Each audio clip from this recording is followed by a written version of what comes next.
Hello, I'm Kevin Costner. Welcome back to 500 Nations.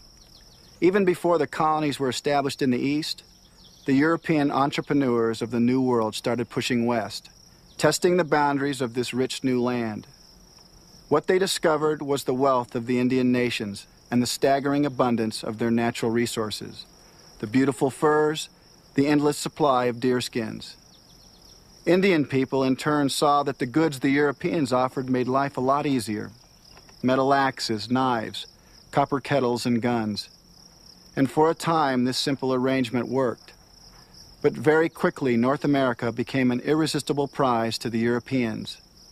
They sent armies to fight for the control of the continent's resources, the way modern armies fight over oil. In this hour, we take you to the heartland, to a continent in turmoil. Welcome to Part 5 of 500 Nations, a cauldron of war.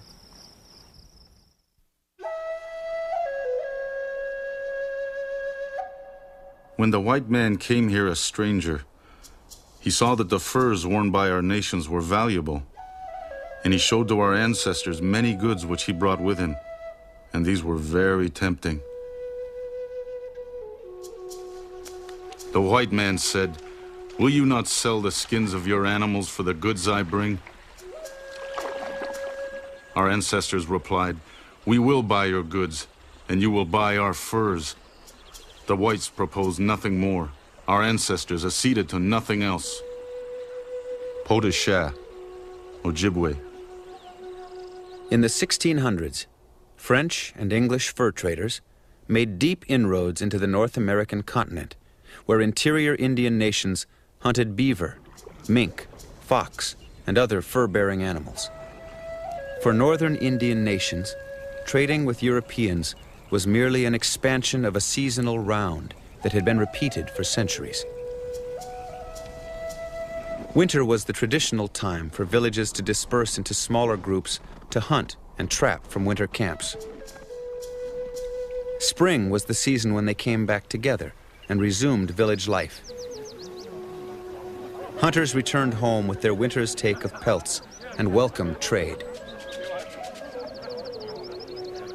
At first, European traders conformed to this cycle, and the beautiful and exotic furs placed Indian traders in a strong bargaining position.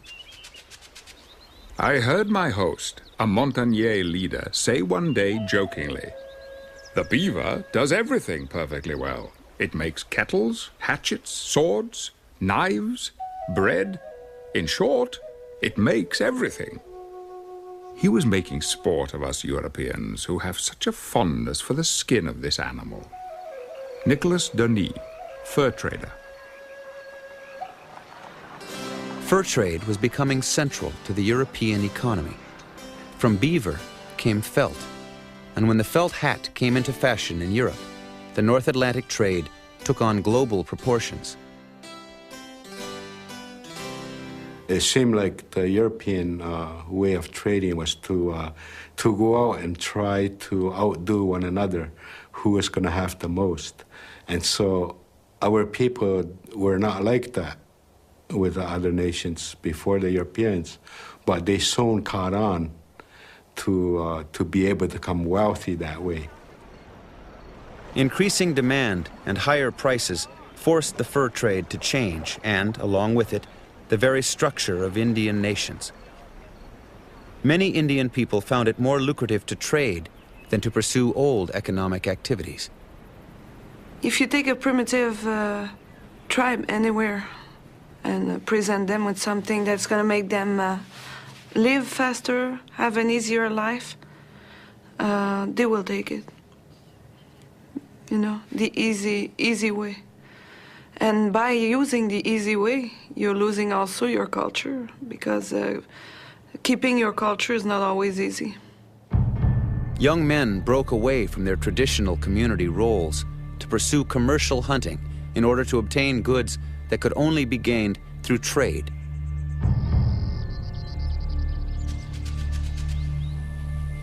Agricultural nations planted less. Fields lay fallow as pelts were used to purchase food from European traders. Ancient cultural and religious values came under attack, as the relationships between Indian people, the land, and animals changed through commercial hunting. Even European traders noted the transition. Before, they killed animals only in proportion as they had need of them. They never made an accumulation of skins of moose, otter, beaver, or others, but only so far as they needed them for personal use. Within decades, the animal populations of entire regions were completely exterminated. In the past, there was none to barter with us that would have tempted us to waste our animals, as we did after the white people came on this island. Nations who once traded in peace were forced into competition, even hostility, as hunters encroached upon the lands of others. The times are exceedingly altered. The times have turned everything upside down, chiefly by the help of the white people. In times past, our forefathers lived in peace, love, and great harmony, and had everything in great plenty. But alas, it is not so now.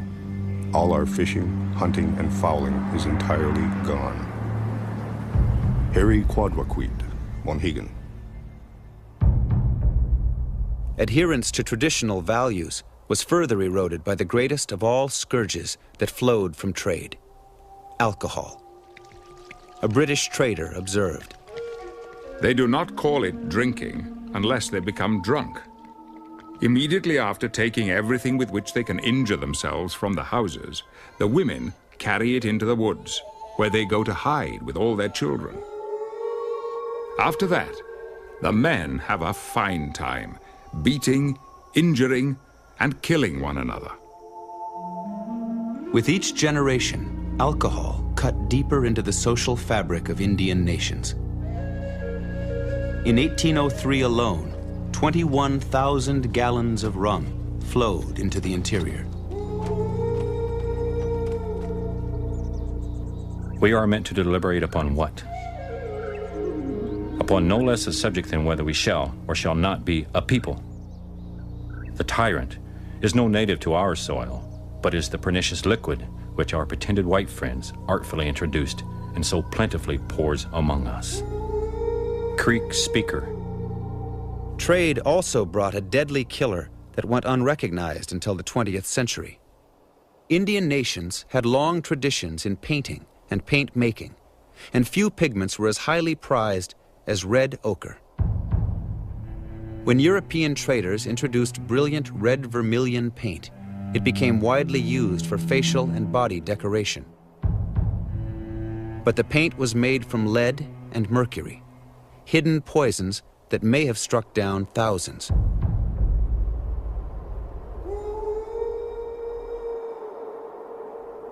Such was the agreement made by my ancestors with the white man.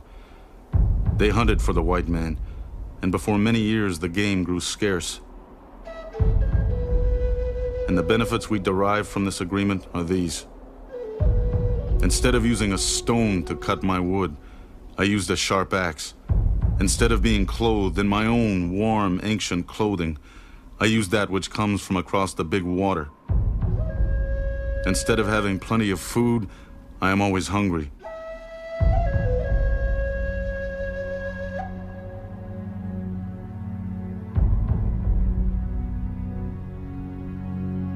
And instead of being sober, the Indians are drunk.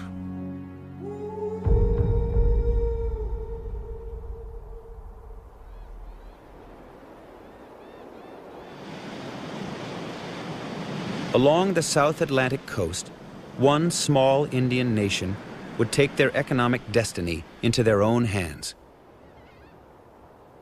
In 1670, the English founded Charleston on land belonging to the Siwi, or islanders.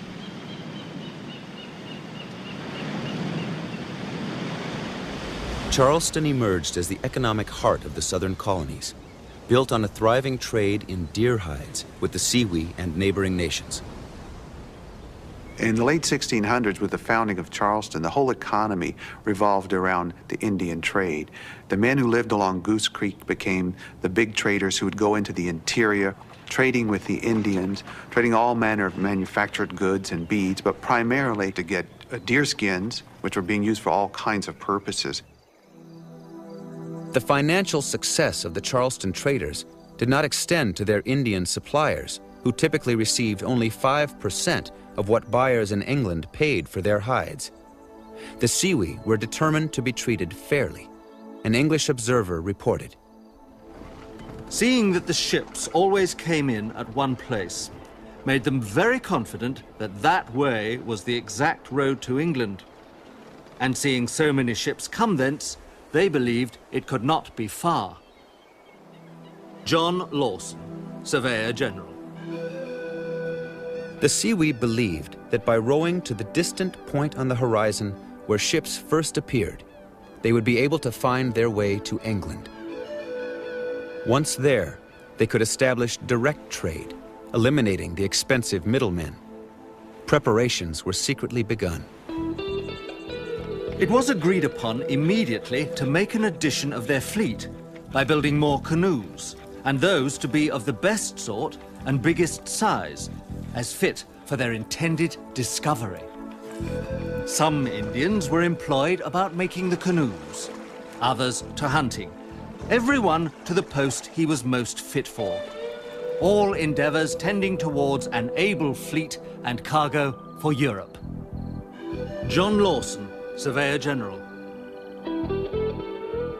After months of preparation, the canoes were loaded with hides, pelts, and the most valuable possessions of the Siwi nation. All able-bodied men and women boarded the vessels and launched into the surf, leaving behind only the children, the sick, and the very old.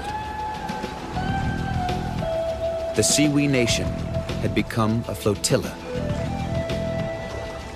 But as they entered open ocean, their fragile endeavor turned disastrous. A gale blew up. High seas engulfed the Siwi canoes.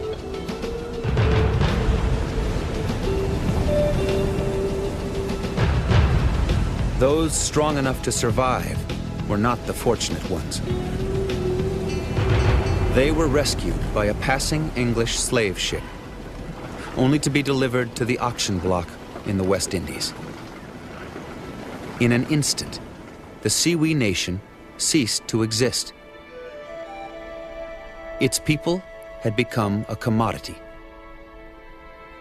They were not alone. Indian slaves, along with deer hides and rum, formed the basis of the Southern colonial economy.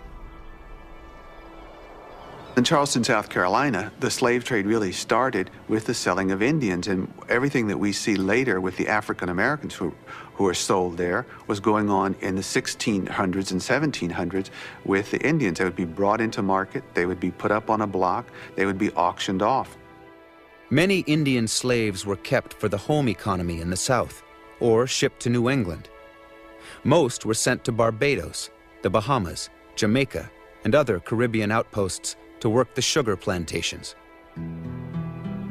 Life in servitude was brutal and short, and as Indian slaves succumbed to violence, disease, and harsh working conditions, African slaves were imported to take their place. Africans and Indians were basically being treated as animals. Even though the Catholic Church had recognized the humanity of the Indians, most of the conquerors who came over did not recognize them as human beings, and they treated them the same way they would wild horses or cows, by branding them, by chaining them, by making them march in long lines chained to one another, and then by selling them in an auction block. You could see an Indian being sold in an auction block the same way you could see cows or horses or a mule being sold. As late as 1730, 1/4 of the slaves in some southern colonies were still Indian people. They took a part of my tribe and sold them to the Spaniards in Bermuda. But I would speak, and I could wish it might be like the voice of thunder. that it might be heard afar off, even to the ends of the earth. He that will advocate slavery is worse than a beast, and he that will not set his face against its corrupt principles is a coward, and not worthy of being numbered among men. William Apis, Pequot.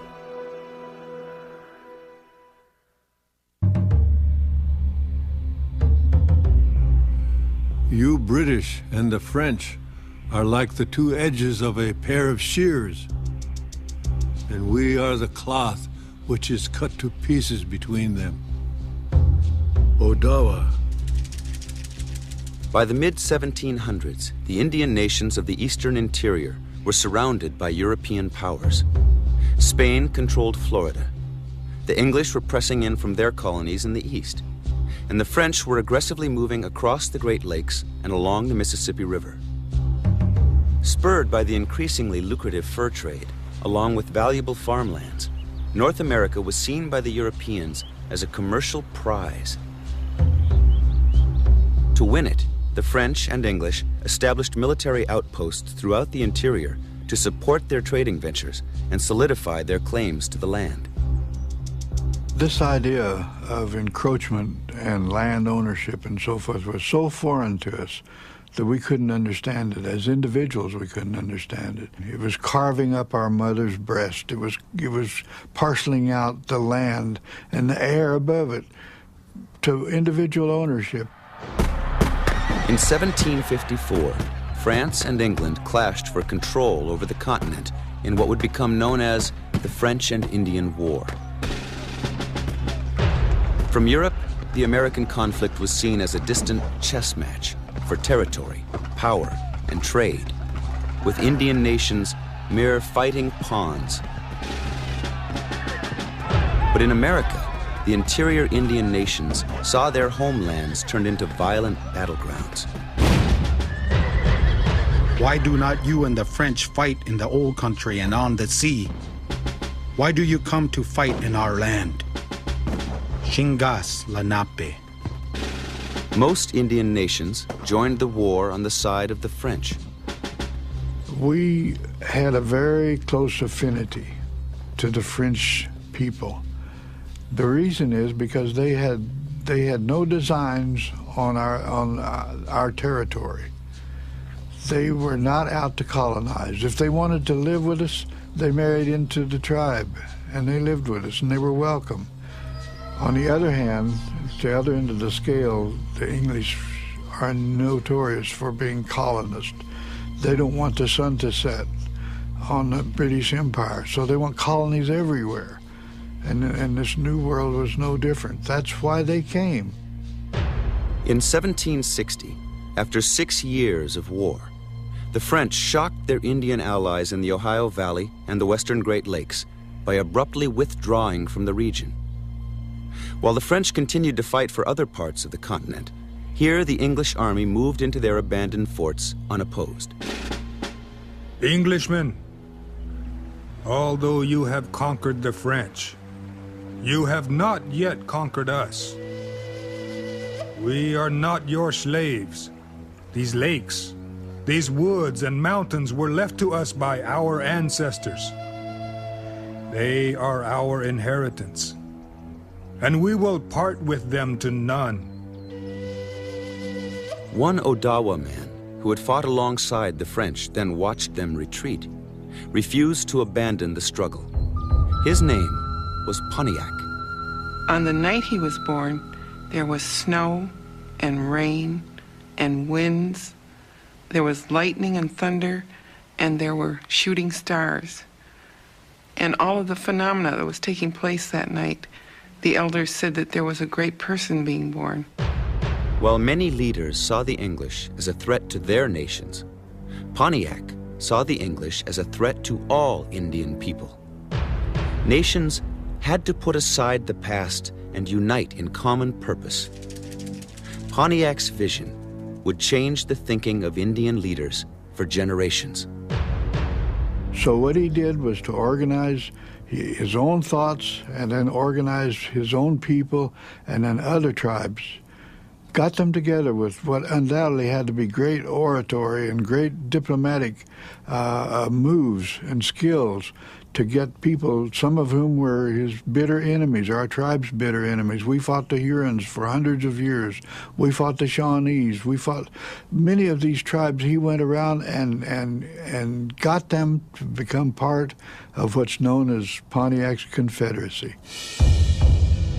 It is important for us, my brothers, that we exterminate from our land this nation which only seeks to kill us. When I go to the English chief to tell him that some of our comrades are dead, instead of weeping, he makes fun of me and of you. When I ask him for something for our sick, he refuses and tells me that he has no need of us. There is no more time to lose, and when the English shall be defeated, we shall cut off the passage so they cannot come back to our country. Pontiac, Ottawa.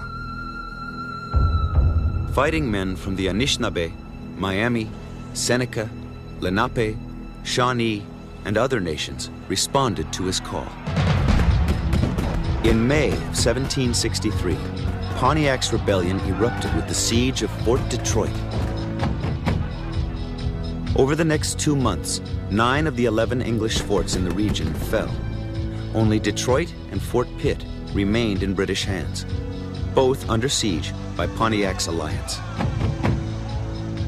And he started taking the British forts, and he took them one by one, cut off the security of the colonists. Then they were on their own. Then his vision was that once we get the last one, once we get Detroit, we will start and we will just kind of herd them ahead of us like ducks or geese, right back to the Atlantic Ocean. Pontiac stood on the verge of total victory. With France still in control of Louisiana and the Mississippi, local French residents assured him that French forces would soon return to the region to help him drive out the English once and for all. But unknown to Pontiac, France had already signed a treaty of surrender in Paris, ending all hostilities between the two colonial powers in North America. Rumors of the accord reached Pontiac in June, at the height of his triumph, but he refused to believe that the French would not respond to his victories. The British Army, freed from campaigns against the French, launched massive expeditions against the Indian forces. But Pontiac's alliance held their ground.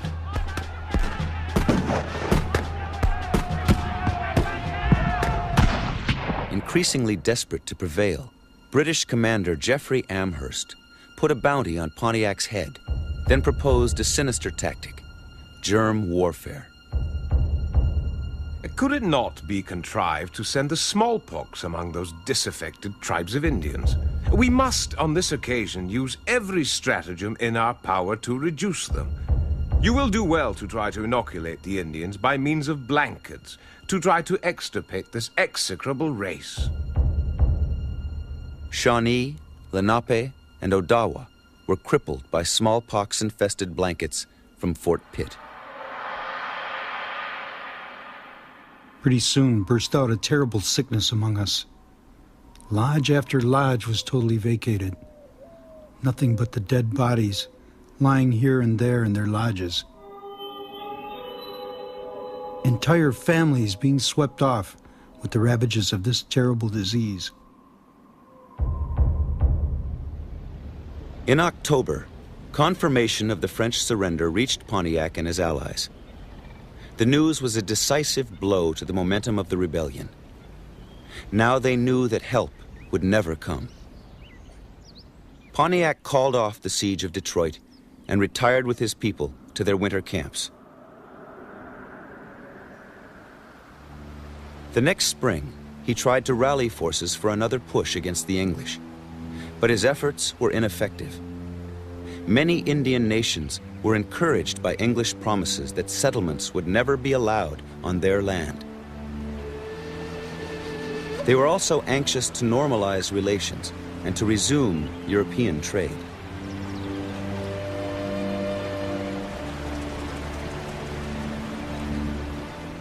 With the passage of another year, Pontiac was a leader without a following. His moment had passed. The British forts were there to stay. In 1769, only 6 years after the incredible success of his campaign against the British, Pontiac died, murdered in the ancient Indian center of Cahokia. But his life had not been in vain. His vision of united Indian nations would echo through the region and across the coming decades. The idea didn't die. The idea that Pontiac had implanted with these other leaders and these other tribes prevailed. Pontiac's life was a message to the future. But before the nations of the Great Lakes and Ohio Valley would rise again, the continent would be embroiled in another costly war, this time between the American colonists and their king.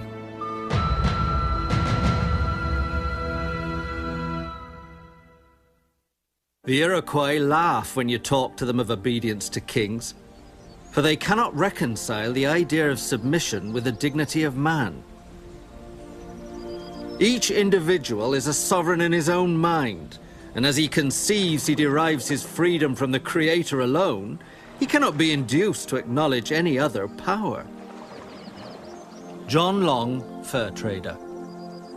The Europeans, their point of view on our people is that we didn't really exist as a people, as a structured people until they came, you know. But really, when you research back into our history, you're going to find that we were already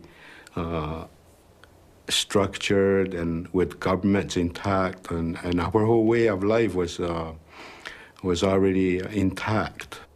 The oldest democracy in North America was created by 5 Indian nations in what is today New York State: the Onondaga, Oneida, Mohawk, Seneca, and Cayuga. Together they became known as the Iroquois. They called themselves the Haudenosaunee. The Haudenosaunee Confederacy was born in a violent era centuries before the French and Indian War. At that time, a vicious cycle of war and revenge was running out of control among the 5 nations.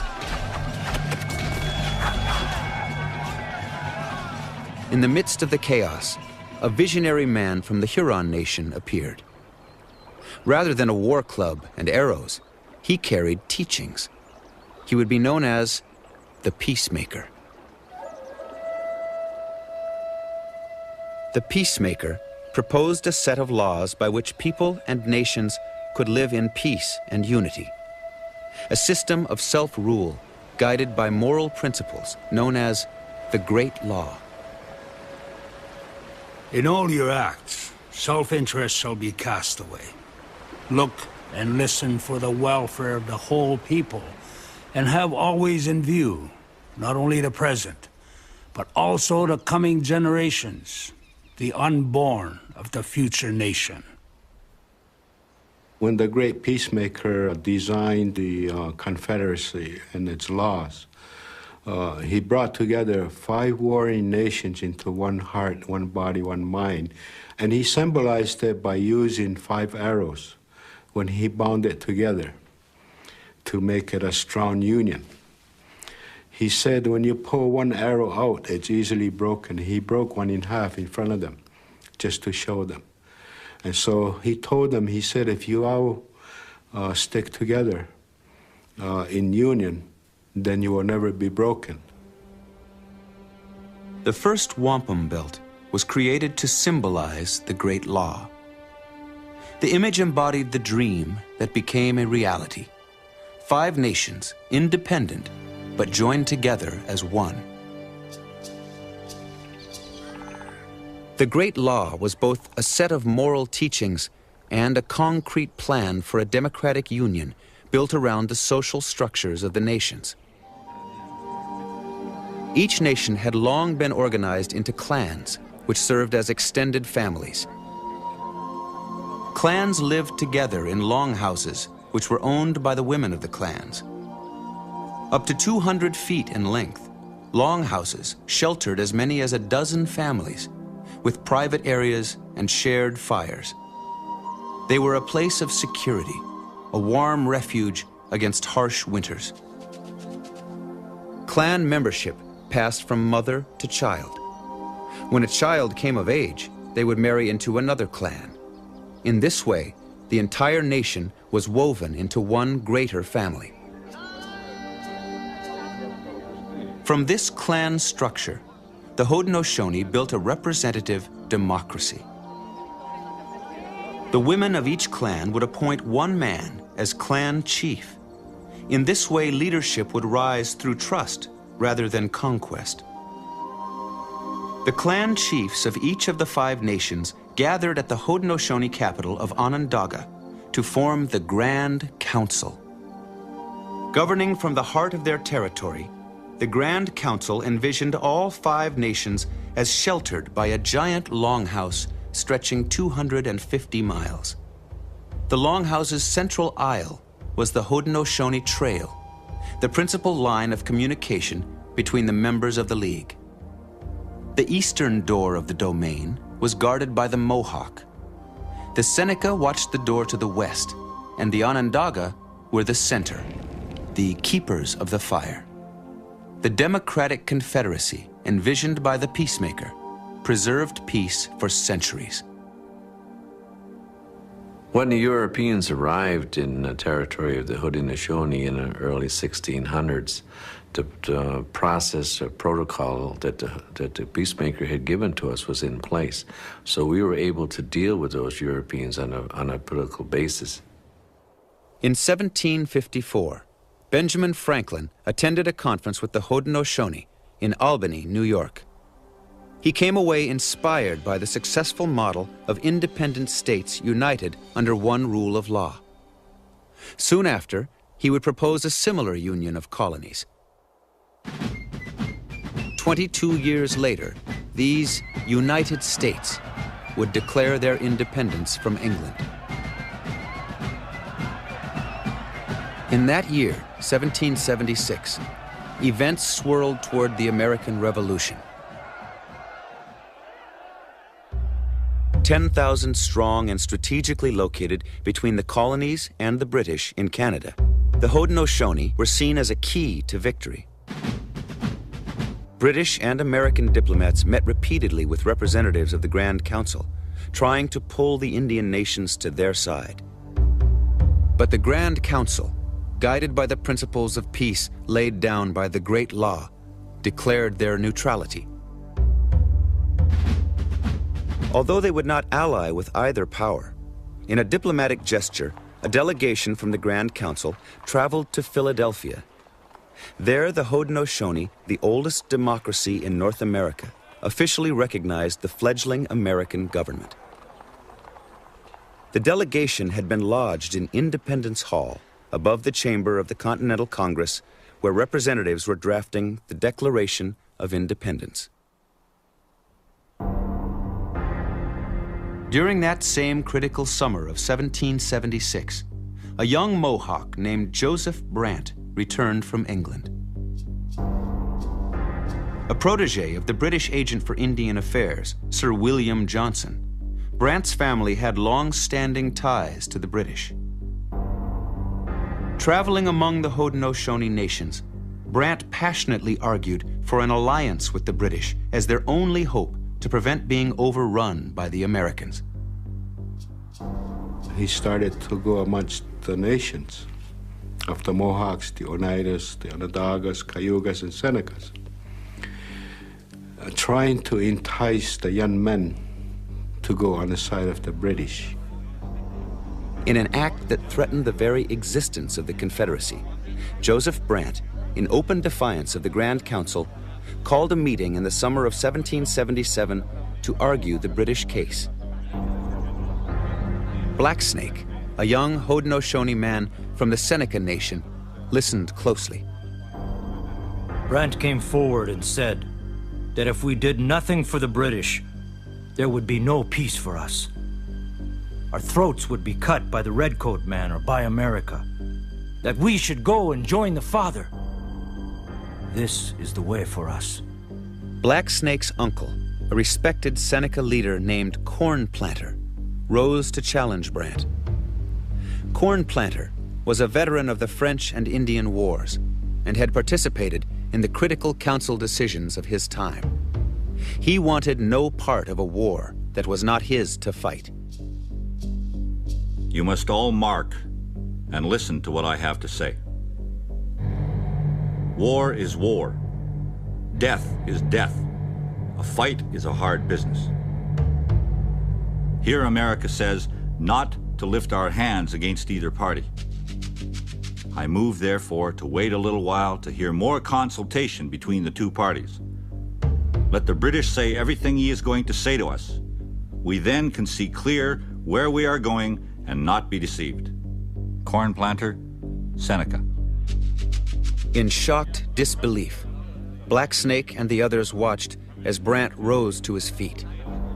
He ordered Corn Planter to stop speaking, then called him a coward. The men had a great deal of controversy among themselves, with some for Brant and some for Corn Planter. They began to say that we must fight for somebody, because they could not bear to be called cowards. The following day, the gathering, predominantly Mohawk and Seneca, broke with the Grand Council and agreed to fight with the British. Corn Planter resigned himself to the majority will and rallied his men. Every brave man show himself now. Hereafter we will find our many dangerous times. I therefore say to you, you must stand like good soldiers against your own white brother. Because just as soon as he finds out that you are against him, he will show no mercy on us.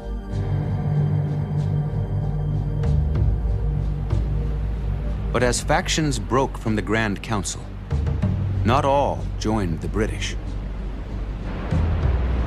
The Oneida, heavily influenced by American missionaries, were moving toward an outright alliance with the Americans.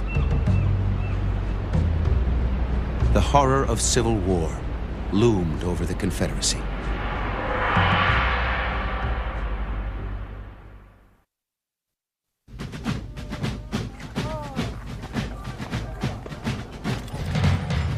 In the midst of the American Revolution, a Haudenosaunee Civil War began. On August 6, 1777, Oneida fighting men and their American allies clashed at Oriskany Creek with British troops and their Seneca and Mohawk allies.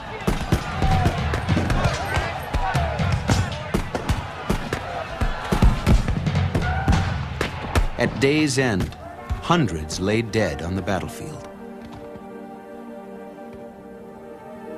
As the war raged across the eastern continent, Mohawk and Seneca forces allied with the British wreaked havoc on frontier settlements, draining American economic and military resources away from the war effort.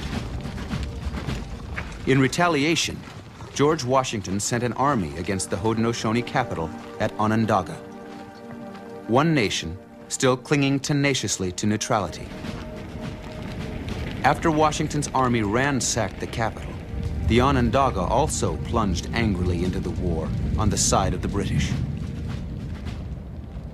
You call George Washington the father of your country. We call George Washington Hanadagayas, which means town destroyer. In August 1779, Washington sent General John Sullivan into Haudenosaunee country with 5,000 men. Entering territory few white men had ever even seen, Sullivan carved a chilling swath of destruction, forcing those in his path to flee their homes. Sullivan's soldiers could not help but marvel at the prosperity of the deserted towns they were destroying. We reached the town, which consisted of 128 houses, mostly very large and elegant. The Indians live much better than most of the Mohawk River farmers. their houses very well furnished with all necessary household utensils, great plenty of grain, several horses, cows, and wagons. It appears to be a very old settlement. There are a great number of apple and peach trees here, which we cut down and destroyed. A group of Haudenosaunee mercenaries who guided Sullivan's army into the territory were captured by the Seneca. One man recognized his own brother among the captives. Brother, you have merited death. When those rebels had drove us from the fields of our fathers to seek out new homes, it was you who would dare to step forth as their pilot and conduct them to the doors of our homes to butcher our children and put us to death. No crime can be greater. But though you have merited death and shall die on this spot, my hand shall not be stained in the blood of a brother. Who will strike? A Seneca chief killed the prisoner instantly. But even the powerful Seneca could not stand against Sullivan's massive army. Old and young grabbed what few possessions they could carry and fled. A part of our corn they burnt, and threw the remainder into the river. They burnt our houses, killed what few cattle and horses they could find, destroyed our fruit trees, and left nothing but the bare soil.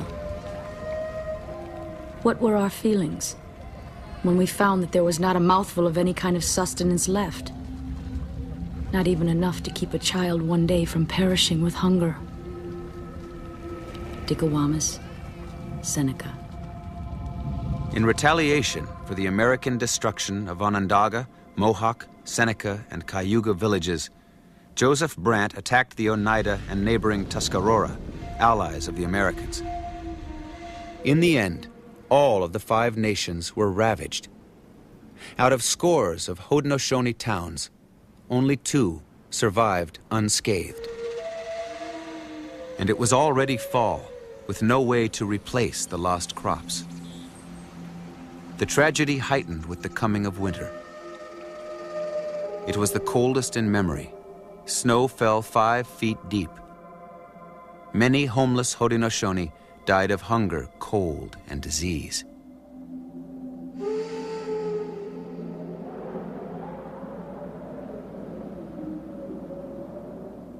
Less than 4 years later, in 1783, the British government surrendered at the Treaty of Paris. With no concern for the sovereignty of Indian nations, even their allies, the British ceded control of the continent as far west as the Mississippi to the new American nation. In post-war treaties, the United States government seized vast Haudenosaunee lands, even those belonging to their allies, the Oneida, whose women had brought life-saving corn and blankets to George Washington's starving troops at Valley Forge.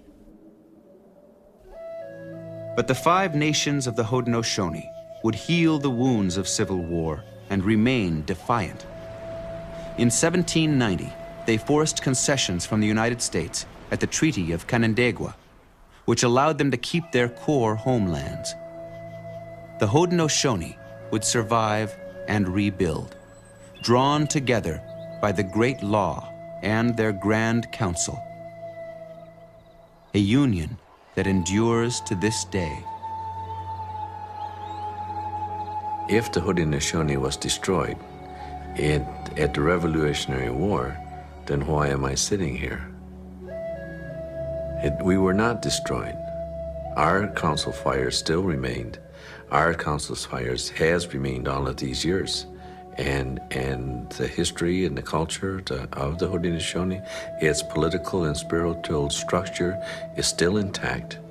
And we sit here traveling around the world on our own passports as sovereign people.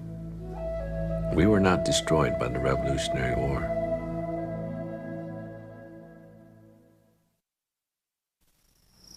No sooner had the United States come into being than its people, hungry for new land and opportunity, poured west across the Appalachian Mountains to open up the new frontier.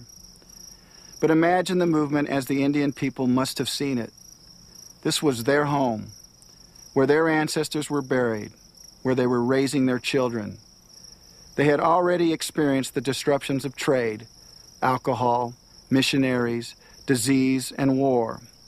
Now their lands were at stake. Indian people fought to preserve their freedom, and in their aggressive defense, stories of frontier violence came to define them as hostiles and savages.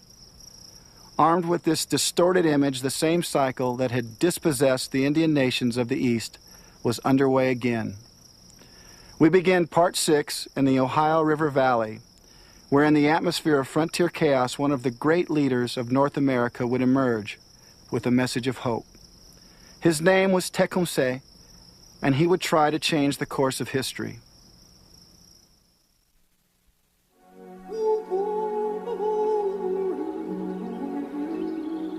When we passed through the country between Pittsburgh and our nations, lately Shawnee and Lenape hunting grounds, where we could once see nothing but deer and buffalo,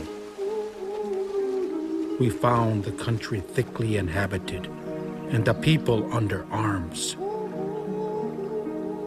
We were compelled to make a detour of 300 miles.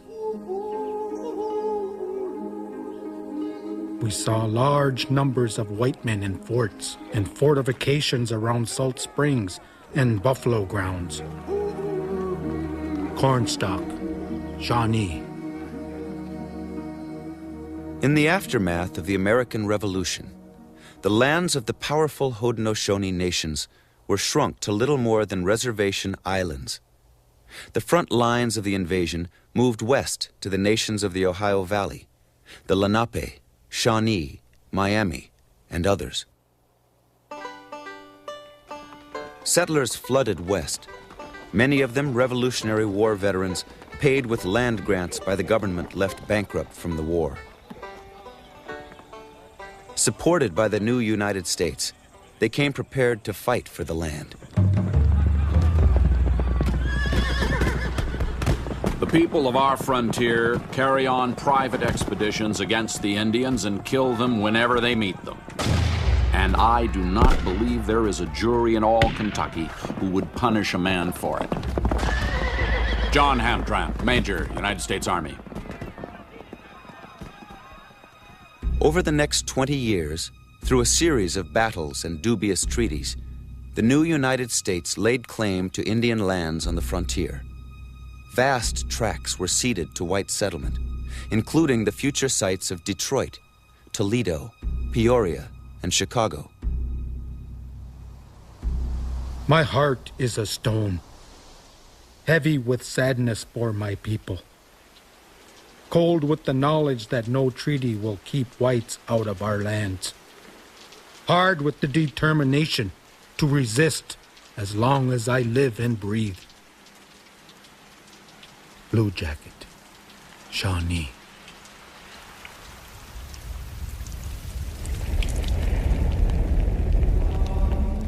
In this atmosphere of despair and frontier violence, missionaries undermined the cultural and religious values of Indian communities. Our life is who we are, our identity, our language, our ceremonies, our way of how we used to dress and how we related to each other. Those are the makeup, part of the makeup of our people. And so when Christianity came about, it started to change. They were trying to make us become what we were not. You have got our country, but are not satisfied. You want to force your religion upon us. The Creator has made us all, but He has made a great difference between us. He has given us a different complexion and different customs. Since He has made so great a difference between us in other things, why may we not conclude that He has given us a different religion according to our understanding? We do not wish to destroy your religion or take it from you. We only want to enjoy our own. Red Jacket, Seneca. But the pressure on Indian people was unrelenting. Their land, livelihood, culture, and very beliefs under attack. Frustrated warriors traded scarce resources for alcohol. And now reality's in your face. You're slapped in the face with reality. What's the best way to escape that kind of reality? During those times, our people began to take up the rum to numb their feelings, because that feeling, that hurt was so strong. The men revel in strong drink and are very quarrelsome. The families become frightened and move away for safety. Now the drunken men run yelling through the village and have weapons to injure those whom they meet. Now there are no doors in the houses, for they have all been kicked off. Now we men full of strong drink alone track there. Handsome Lake, Seneca. One young Shawnee man, Lalawethika, like many demoralized young men of his generation, had succumbed to alcoholism. He was completely dependent on his older brother, Tecumseh. Tecumseh and Lalawethika had grown up in the world of frontier violence. Their father was killed fighting the British. Their older brother died at the hands of Tennessee settlers. The village of their birth had been laid waste by Kentuckians. Now, in 1803, determined to maintain his traditions, Tecumseh led Lalawethika and the people of their village west into Indiana in an effort to put distance between themselves and white settlers. But in Indiana, Lalawethika's drinking worsened. He sank into a deep depression. But his life was about to turn around. One day, while in his home, Lalawethika fell to the floor. For a time, Tecumseh and others in the village believed he was dead. But he was not dead. Lalawethika had had a revelation, a divine message that responded to the unbearable conditions of his people. Suddenly and clearly, he saw a path for renewal. Abandon the ways of the white man and return to the old teachings. From that moment forward, Lalawethika would be known as Tenskwatawa, the Shawnee prophet. Tenskwatawa never drank again, and he urged his followers to shun alcohol and all other ideas and things that came from white men. Have you not heard at evenings, and sometimes in the dead of night, those mournful sounds that steal through the deep valleys and along the mountainsides? These are the wailings of those spirits whose bones have been turned up by the plow of the white man and left to the mercy of the rain and wind. Tenskwatawa, Shawnee. Tenskwatawa promised that if the people returned to their own ways, the whites would be pushed back and prosperity would return. Tecumseh embraced his brother's vision of cultural renewal, and together they spread the message to every Ohio Valley nation. Hundreds traveled to Indiana to hear them speak in person. Shawnee, Odawa, Wyandot, Kickapoo, and other families converged on a new settlement established by the prophet and Tecumseh near the intersection of the Wabash and Tippecanoe rivers, Prophetstown. Tenskwatawa preached to visitors in the council house every night, followed by dancing and singing. White frontiersmen claimed to be able to hear the drums all night long. But it would be Tecumseh who would challenge the course of history by transforming his brother's message into a political and military movement. Using Prophetstown as his base, Tecumseh would emerge the most powerful Indian leader of his time.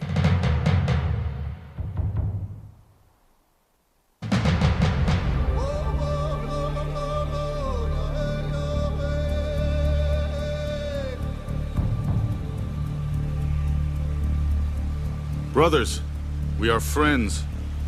We must assist each other to bear our burdens. The blood of many of our fathers and brothers has run like water on the ground to satisfy the avarice of the white men. We ourselves are threatened with a great evil. Nothing will pacify them but the destruction of all the red men. Tecumseh, Shawnee.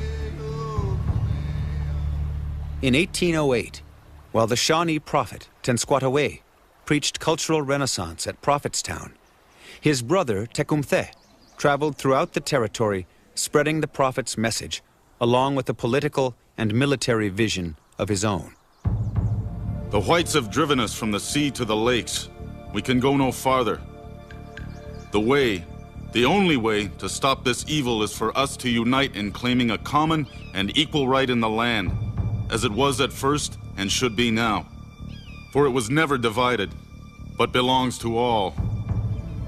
Unless every tribe unanimously combines to give a check to the ambition and avarice of the whites, they will soon conquer us apart and disunited, and we will be driven away from our native country and scattered as autumnal leaves before the wind. Tecumseh, Shawnee. Tecumseh electrified his audiences. At one gathering, a nervous white observer reported seeing young men shaking with emotion, 1,000 tomahawks brandished in the air. William Henry Harrison, governor of the Indiana Territory, recognized Tecumseh's personal power and charisma and saw the Shawnee leader as a singular threat. The implicit obedience and respect which the followers of Tecumseh pay to him is really astonishing, and more than any other circumstance, bespeaks him one of those uncommon geniuses which spring up occasionally to produce revolutions and overturn the established order of things. If it were not for the vicinity of the United States, he would perhaps be the founder of an empire that would rival in glory that of Mexico or Peru. Governor William Henry Harrison. Prophetstown's population swelled. But, despite Tecumseh's growing influence, he could not control the actions of all Indian leaders. In 1809, at one of many treaty conferences, Governor Harrison convinced leaders of the Miami, Lenape, and Potawatomi to sell 3 million acres of land in Indiana and Illinois. Tecumseh was outraged, considering those who signed the treaty guilty of treason. No tribe has the right to sell a country, even to each other, much less to strangers. Sell a country. Why not sell the air, the great sea, as well as the earth? Did not the Great Spirit make them all for the use of his children? Tecumseh went to Harrison and, in a volatile meeting, confronted the governor face to face. Brother, I look at the land and pity the women and children. I am authorized to say that they want to save that piece of land. We do not wish you to take it. It is small enough for our purposes. I want the present boundary line to continue. Should you cross it, I assure you it will be productive of bad consequences. But the settlements continued to expand, even onto the newly ceded lands. Tecumseh was convinced that only force would stop the American advance. To build a military resistance, he continued to travel tirelessly among the nations of the Great Lakes and Ohio Valley, while Harrison kept a nervous eye on his movements. No difficulties deter him. For 4 years, he has been in constant motion. You see him today on the Wabash, and in a short time you hear of him on the shores of Lake Erie or Michigan or the banks of the Mississippi. And wherever he goes, he makes an impression favorable to his purpose. In 1811, Tecumseh traveled south in an effort to bring the powerful Choctaw, Chickasaw, and Creek into the alliance. There, in village after village, he argued that Indian nations stood at the brink of disaster. Where today are the powerful tribes of our people? They have vanished before the avarice and oppression of the white man, as snow before the summer sun. Will we let ourselves be destroyed in our turn, without making an effort worthy of our race? Shall we, without a struggle, give up our homes, our lands, the graves of our dead, and everything that is dear and sacred to us? I know you will say with me, never. Never! But Tecumseh's passion and presence alone could not overcome a growing cultural rift. Many Southern Indian leaders were encouraging their nations to emulate mainstream white society. Others saw military conflict with the U.S. as suicide. Although Tecumseh found passionate supporters everywhere, his hope that Southern nations would join in a unified resistance was not to be. In January of 1812, Tecumseh returned to Indiana to find Prophetstown destroyed, its people dispersed. Governor Harrison had waited until Tecumseh, the military leader of the movement, had departed for the south before moving on Prophetstown. But Tenskwatawa, with a much smaller force, attacked the Americans before they reached the town, allowing the residents to evacuate.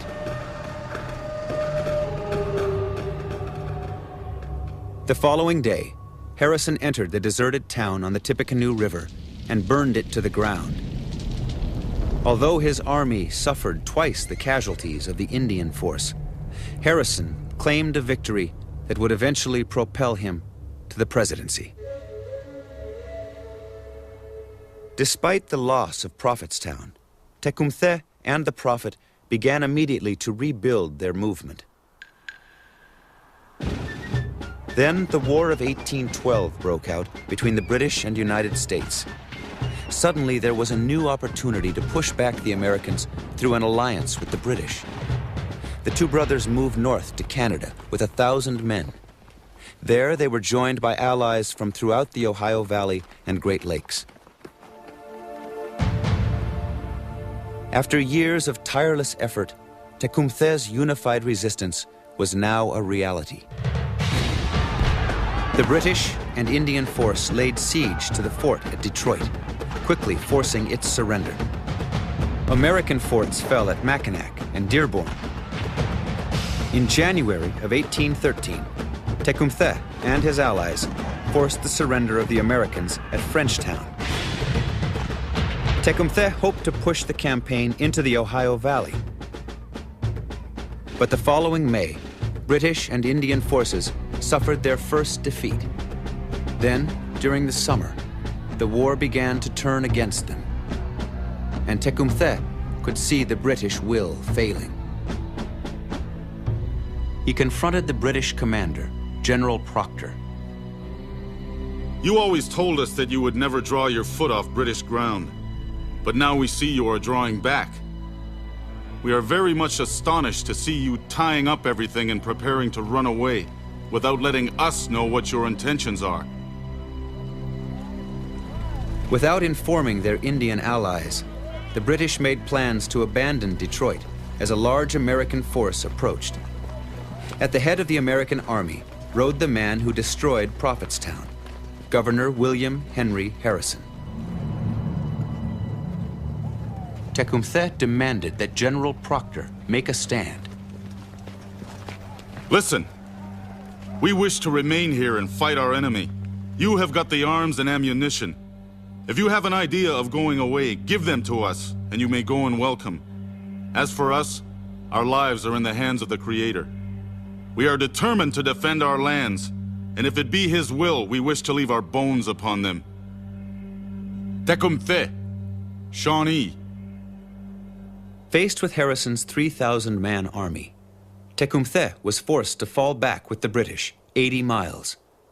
They halted their retreat along the Thames River. There, Tecumseh would make his stand. On October 5th, 1813, the Shawnee leader rallied his men as he inspected the lines from horseback. He urged General Proctor to do the same. Tell your men to be firm, and all will be well. Tecumseh dismounted and joined his troops at their position in a swampy thicket. The night before, he had had a premonition about the battle, and in it, he had foreseen his death. Tecumseh removed the scarlet British military jacket he always wore and dressed in traditional Shawnee clothes. He handed his sword to a trusted friend and instructed him to give it to his son when he grew up and to tell him what his father stood for. In mid-afternoon, Harrison's cavalry charged. The British lines immediately collapsed and ran, with the British general on horseback passing his own troops as they fled. Tecumseh did not run, and neither did his men. From a nearby hillside, the Shawnee prophet watched as the Americans charged his brother's position. Tecumseh received a gunshot wound to the chest and fell. 30 minutes later, the battle was over.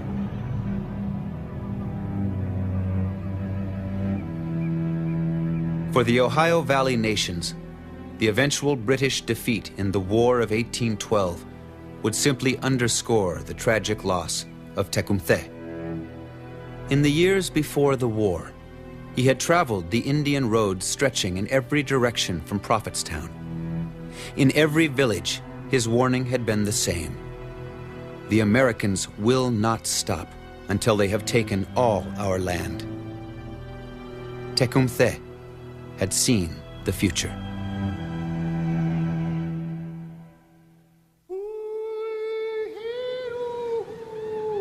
While strong, it has been our obvious policy to weaken them.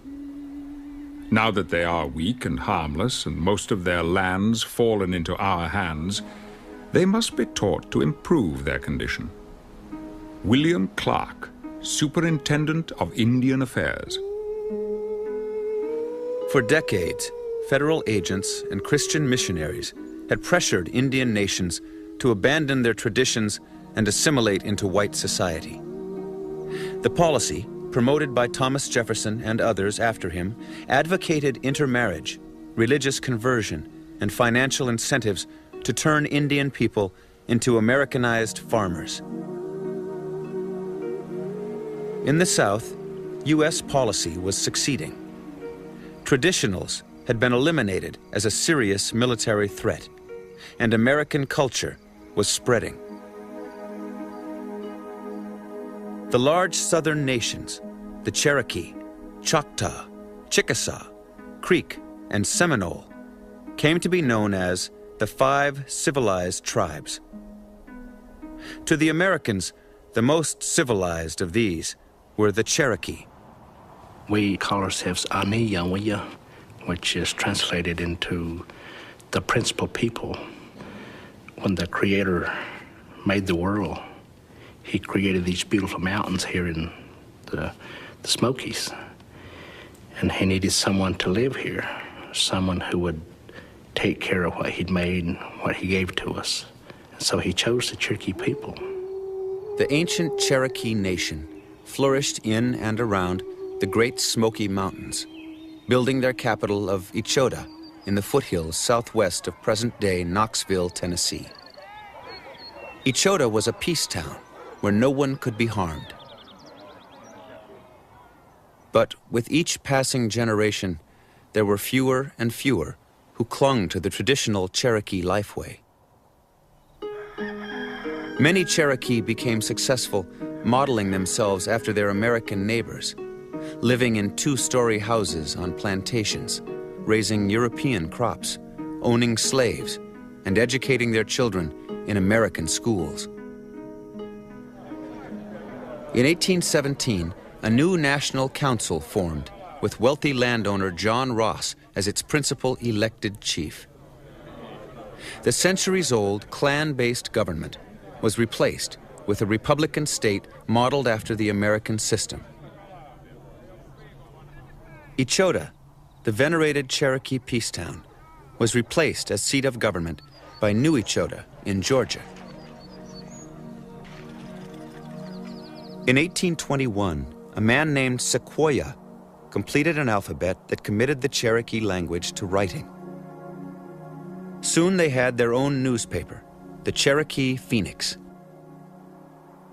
But despite Cherokee efforts to coexist and United States government policies to bring Indian nations into the American way, it was a relationship marred by racism and greed.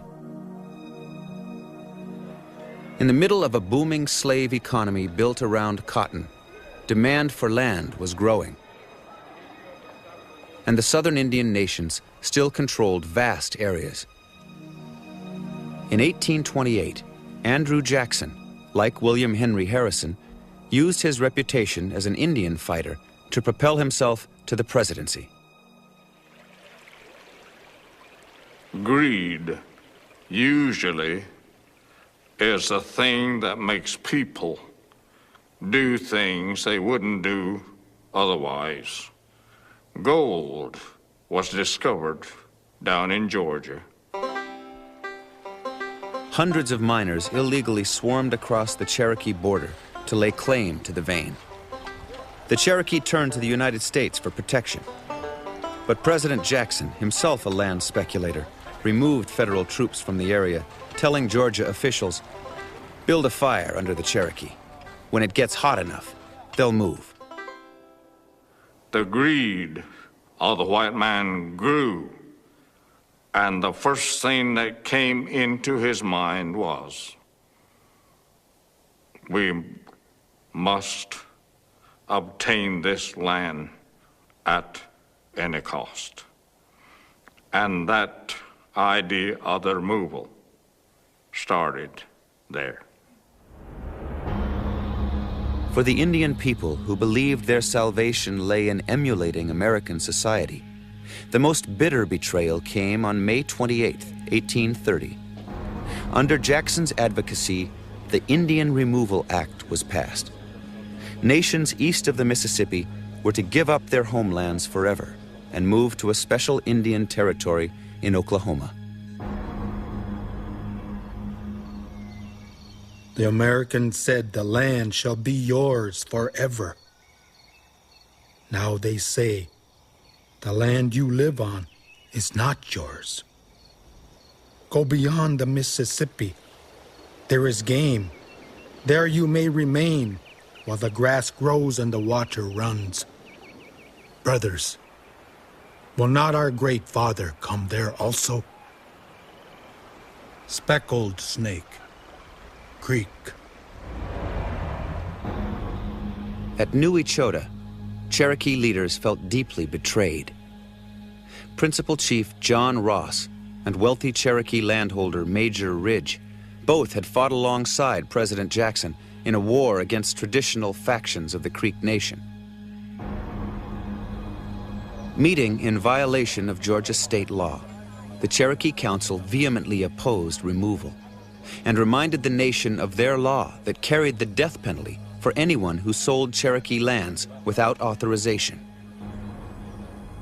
Even if report was favorable as to the fertility of the soil in Indian Territory, if the running streams were as transparent as crystal and the silverfish abounded, we should still adhere to the purpose of spending the remnant of our lives on the soil that gave us birth. Cherokee Council. Indian protests fell on deaf ears. The Choctaw were the first made to bend. Painful in the extreme is the mandate of our expulsion. I ask you in the name of justice for a repose for myself and my injured people. Let us alone. We will not harm you. We want rest.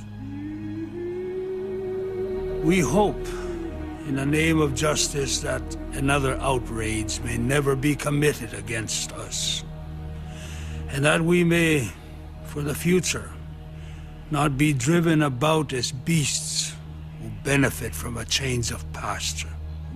We go forth sorrowful, knowing that wrong has been done. George Harkin, Choctaw. Between 1831 and 1832, 13,000 Choctaw made the long and difficult trek to the west. 2,000 were to die along the way. My voice is weak. You can scarcely hear me. It is not the shout of a warrior, but the wail of an infant. I have lost it in mourning over the misfortunes of my people. Their tears came in the raindrops, and their voices in the wailing winds. Our land was taken away. Colonel Webb, Choctaw. The Creek were next. In the spring of 1836, the American Army forced them to surrender all their land. 1/3 of the Creek died on the journey west. The way I feel is there is a wound in our hearts. And that was a wound in our ancestors' heart. And that wound will never be healed. And that I feel like that whatever they do for us will never pay up. Last night I saw the sun set for the last time, and its light shine upon the treetops, and the land, and the water that I am never to look upon again. Minoa Creek.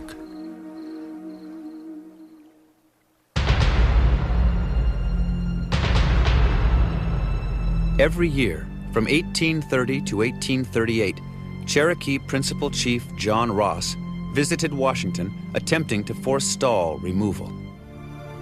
We have been made to drink of the bitter cup of humiliation, treated like dogs, our lives, our liberties the sport of the white man, our country and the graves of our fathers torn from us in cruel succession until we find ourselves fugitives, vagrants, and strangers in our own country. John Ross, Cherokee. Ross wrote hundreds of letters. He met several times with President Jackson, with whom he had served in war. He petitioned Congress and brought 2 lawsuits before the U.S. Supreme Court. We are not ignorant of our condition. We are not insensible to our sufferings. We feel them. We groan under their pressure. And anticipation crowds our breasts with sorrow yet to come. John Ross, Cherokee. Ross did win one victory, when the Supreme Court ruled that the Cherokee were a sovereign nation and not subject to Georgia's jurisdiction. But President Jackson disregarded the ruling and belittled the power of the Supreme Court by challenging the Chief Justice to enforce the law himself. Georgia held lotteries for Cherokee lands. State troops forced people from their houses. Cherokee government buildings at New Echota were sold off, along with the residence of Principal Chief John Ross. Cherokee leader Major Ridge also lost his plantation. He now became convinced of the futility and peril of resistance. I know the Indians have an older title than the United States. We obtained the land from the living God above. They got their title from the British. Yet they are strong, and we are weak. Major Ridge, as I understand it, he advocated for a good period of time that no more Cherokee lands would be sold or ceded, under penalty of death. And then later, he wound up doing the same darn thing, as a matter of fact, worse. Ridge traveled to Washington without the authorization of the Cherokee Council. There he met with federal officials. Ridge privately negotiated a treaty ceding Cherokee lands for $5 million, new land in the Oklahoma Indian Territory, and removal assistance. We had been a country for 500 years before they were, and we were on an equal status. And every time we had a treaty from then on, we got a little less status and they got a little more land. Ridge returned home to convince the National Council to accept the treaty terms. I would willingly die to preserve the graves of our fathers, but any forcible effort to keep them will cost us our lands, our lives, and the lives of our children. There is but one path of safety, one road to future existence as a nation. That path is open before you. Make a treaty of cession. Give up these lands and go over beyond the great Father of Waters. The National Council rejected the treaty, but Ridge, with no legal authority to represent the Cherokee Nation, met secretly with U.S. officials. Defying the Council's death sentence for the selling of Cherokee lands, Ridge, his son, and others signed the removal treaty.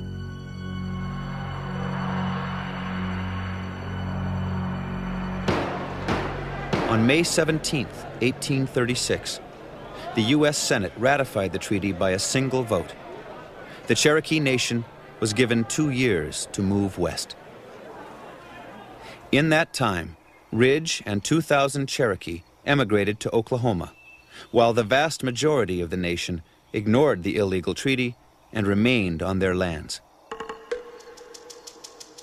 In late spring of 1838, as the deadline for removal passed, General Winfield Scott arrived in Georgia with 7,000 soldiers. His orders were to remove the Cherokee by any means necessary. Think of this, my Cherokee brethren. I am an old warrior and have been present at many a scene of slaughter. But spare me, I beseech you, the horror of witnessing the destruction of the Cherokees.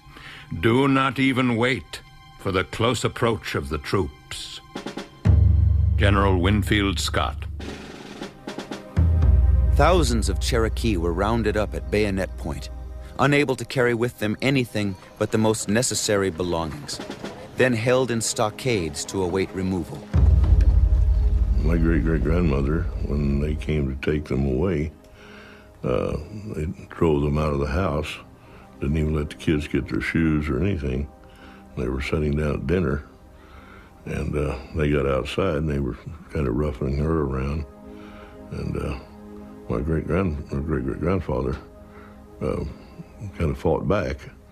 They throwed him in chains and took him off one way, took her and the children off another way. Conditions inside stockades were terrible, and many died. We have been made prisoners by your men, but we do not fight against you.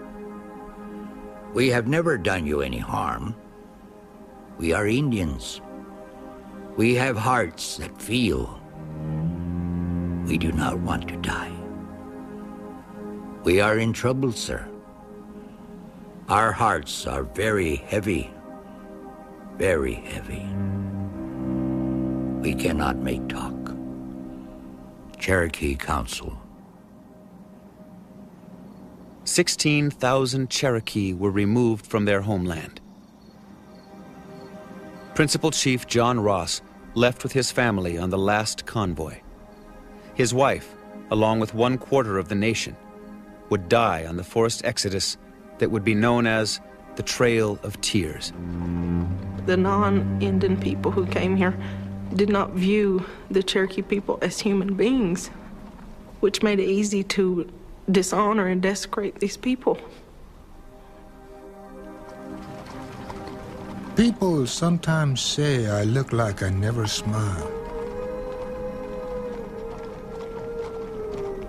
Most of the time, I keep thinking of the old nation and wonder how the big mountain now looks in springtime, and how the boys and young men used to swim in the big river. And then there comes before me the picture of the march. Maybe someday we will understand why the Cherokees had to suffer.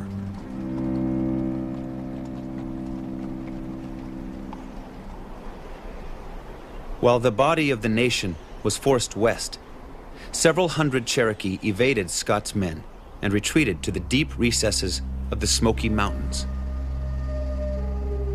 The army, ineffective at locating the free Cherokee, was recalled from the mountains. As the troops were withdrawing, one cavalry detachment stumbled upon a small camp of 12 free Cherokee. Among them was an older man, Tsali, his wife, brother, and sons. When the Cherokee refused to submit to the soldiers, Tsali's wife was jabbed with a bayonet and a struggle ensued. 2 soldiers were killed. Tsali and his family fled deeper into the Smoky Mountains. But U.S. soldiers had died, and now General Scott would have to make the Cherokee pay at any cost. With winter approaching, Scott delivered an ultimatum to Tsali. Surrender, or 7,000 soldiers would be unleashed on the free Cherokee until the last of their nation was captured or killed.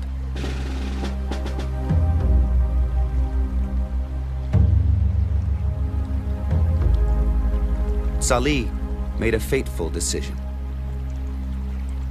He offered to surrender if Scott would let the rest of the Cherokee resistance remain in their Smoky Mountain homeland. Scott agreed, and Tsali surrendered along with his family. Charlie approaches and offers the gun, holding both ends with each hand. General Scott takes the gun, and they are to be martyred. They were taken to a place at the mouth of the Tuckasegee River.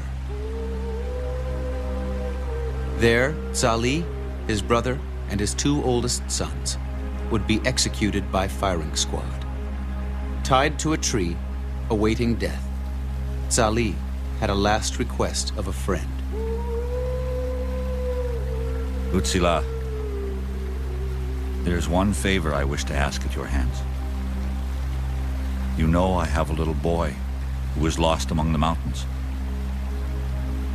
I want you to find that boy if he is not dead, and tell him the last words of his father were that he must never go beyond the Mississippi, but die in the land of his birth.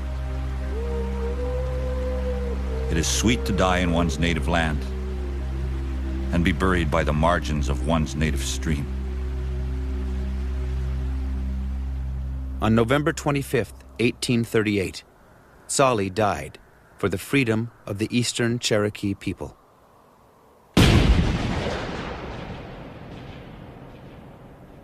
And when he died, he was a victor. He accomplished the thing which was uppermost in his mind, that his people might go free. 7 months later, in the new Oklahoma Indian Territory, Major Ridge, his son, and nephew, who had all signed the removal treaty, were assassinated for selling the Cherokee homelands.